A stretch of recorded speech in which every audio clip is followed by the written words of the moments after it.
नमस्कार, मी आचल न्यूज अनकटमध्ये आपलं स्वागत. पावत्याच्या ठळक घडामोडी. आरक्षणावरून सीएम शिंदेंचे ठाकरेंवर टीकास्त्र. 2.5 वर्षांच्या मुख्यमंत्र्यांना चव्हाणांना मी समाजासाठी काम करेल अशी भीती होती. मराठा आंदोलकांना दिलासा. आंदोलकांवरील 324 खटले मागे घेतले. फडणवीसांची माहिती.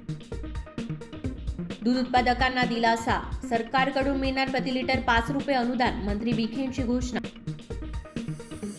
शिवसेना आमदार अपात्रतेची सुनावणी संपली.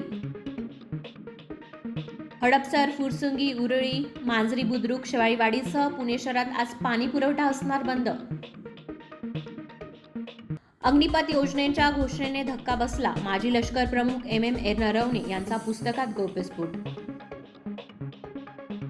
मी देखील 20 वर्षापासून असाच अपमान सहन करतोय. धनखड यांच्या अवमानाप्रकरणी PM मोदींची प्रतिक्रिया. कोरोनाच्या नव्या व्हेरियंटचा पहिला रुग्ण कोकणात. आरोग्य यंत्रणा सतर्क. मैं अटल हूं चित्रपटाचा ट्रेलर रिलीज. पंकज त्रिपाठींच्या अभिनयानं वेधलं लक्ष. आणि मोहम्मद शमीसह 26 खेळाडूंना अर्जुन पुरस्कार जाहीर. धन्यवाद.